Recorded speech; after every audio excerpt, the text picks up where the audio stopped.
Hey guys, Josh here from Action Fitness Nutrition. So today, quickly, we're just going to go through what happens when your results stop. So say for example, you've lost a couple of kilos, you've been doing really well the first couple of weeks, and after 4 to 6 weeks, things start to slow down and all of a sudden you're not losing the weight you want. So we're just going to go through a couple of reasons and things that we need to go through, and then we'll obviously tell you what to do at the end if that's actually happening. So first we need to look at, are you actually 100% compliant with your nutrition and training? So a lot of the time, people will say like, oh yeah, I'm doing really well this week, but they've actually, they've gone out a few times, they're having a bit more chocolate than usual, having, little bites and cookies and things like that. So I want you to sort of step back and be like, okay, over the last week or two, have I really been 100% compliant? Have I kept my steps at a certain level? And am I really following my training and nutrition?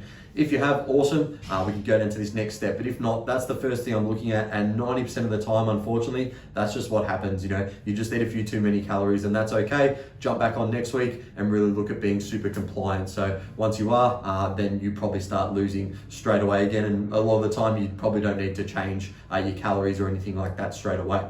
From there, we're going to look at stress. So have you been a bit more stressed lately in the past week or two? Again, the more stressed we are, the more water retention we're going to have. As a result, that's going to spike our scale weight a bit and make you look a bit puffier and probably a bit chunkier as well. So if you're looking at yourself in the mirror, you're like, oh, I feel a bit puffier, especially around the midsection and hips and things like that. That can be a really good reason. So having a look, was I really stressed this week, last week, etc.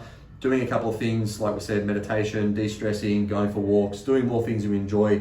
Not always possible, I know, but just trying to limit the amount of stress you have through work and external circumstances, whilst actually training hard as well. So just be careful with training. Sometimes people just go a stupid, crazy amount of volume, like, 40 sets of muscle group, and they're all pushing them really hard to failure. If you're going too hard in the gym to that extent, then it's just going to be a bit silly and you're not going to be able to recover, especially when you're dieting. So just something to look out for. Most of you won't have to worry about that, but some of you watching might.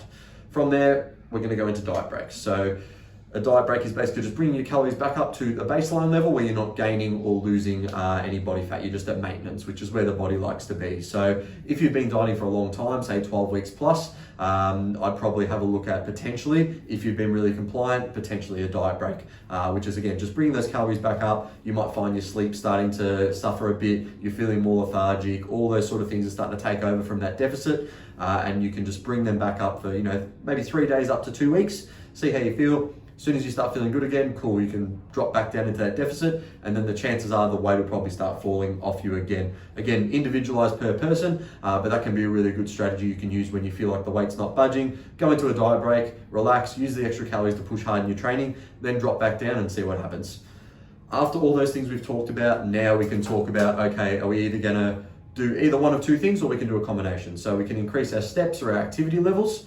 Again, with just your regular everyday person who's working, not always possible to, increase your steps past a certain amount. I know people have busy lives and things like that. Obviously increasing them by 1,000, 2,000, probably possible. When you're starting to get in the realm of like 16, 18, 20,000 steps a day to try and maintain and keep losing, for a lot of people, that's just where it drops off. They're not able to maintain that. So starting with a certain level of steps you can maintain, and then slowly increasing them if you can, depending on what you want to do with your nutrition, which is what we'll get into now. So you can either do a combination of those. I would recommend doing either increasing your steps or decreasing your nutrition, as opposed to doing both of them. Do one, see what works, and then you can work from there. So like we just talked about, nutrition is going to be number 2. So I would look at bringing down your calories slightly, maybe 100, 200 calories, take them from carbs or fats. We want to keep protein constant, again, for that satiety, making sure we're keeping that muscle while we're dieting, and that'll be probably your little kickstart to then start losing again as you go through. So fats as well, I want to maintain at sort of 0.5, 0.6 grams per kilo minimum. If you're going under that, so say an 80 kilo human's going under like 40 grams of fat a day, then I'd look at increasing them slightly just because of hormonal benefits. So if we're going under that for too long, your hormones and things are going to start to suffer as well. So I'd probably take them from carbs, if anything, and then just have a look, again, reassess, take your weight, see how you're feeling, and then you can go from there. So those are the steps I'd take. So number 1, again, we want to be looking at, have you been consistent for 2 weeks? If you've been consistent for 2 weeks, awesome. You can jump to the next one, which is obviously, are you more stressed than usual? You're holding more water weight.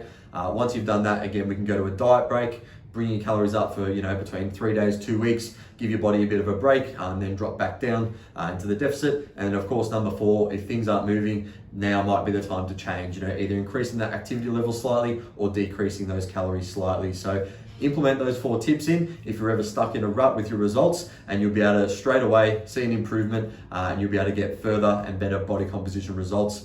As always, if you're still not sure how to do this, coaching links in the bio below. Click in, we'll help you out, we'll teach you through all of this to get you to a happy, healthier you. Cheers.